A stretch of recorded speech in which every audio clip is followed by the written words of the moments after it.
Intern চিকিৎসক ও medical শিক্ষার্থীদের তোপের মুখে পদত্যাগ করেছেন বরিশাল শের-ই-বাংলা মেডিকেল কলেজ হাসপাতালের পরিচালক ডাক্তার এইচ.এম. সাইফুল ইসলাম।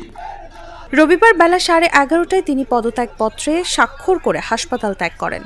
পদত্যাগপত্রে তিনি উল্লেখ করেন, আমি ডাক্তার এইচ.এম. সাইফুল ইসলাম পরিচালক হিসেবে শের-ই-বাংলা মেডিকেল কলেজ হাসপাতাল পরিচালনা করতে অপারগ বিধায় স্বেচ্ছায় সজ্ঞানে অত্র হাসপাতালের পরিচালনার দায়িত্ব থেকে বিরত আছি। অবিলম্বে আমার দায়িত্ব হস্তান্তর করার ব্যবস্থা গ্রহণ করার জন্য ঊর্ধ্বতন কর্তৃপক্ষের নিকট অনুরোধ করছি।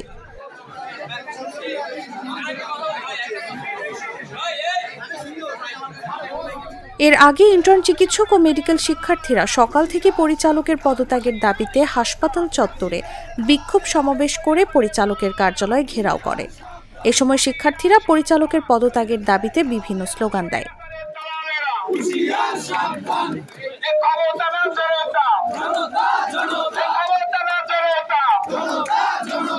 মেডিকেল কলেজের শিক্ষার্থী জাহিদ জানান, পরিচালক ডাক্তার এইচ.এম. সাইফুল ইসলাম কোনোভাবেই এ পদের জন্য যোগ্য ছিলেন না।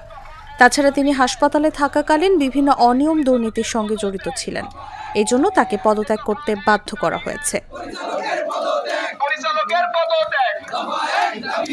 এ সময় শিক্ষার্থীরা হাসপাতালের নতুন পরিচালক হিসেবে সেনাবাহিনীর একজন ব্রিগেডিয়ার জেনারেল পদমর্যাদার কর্মকর্তা দেওয়ার দাবি জানান।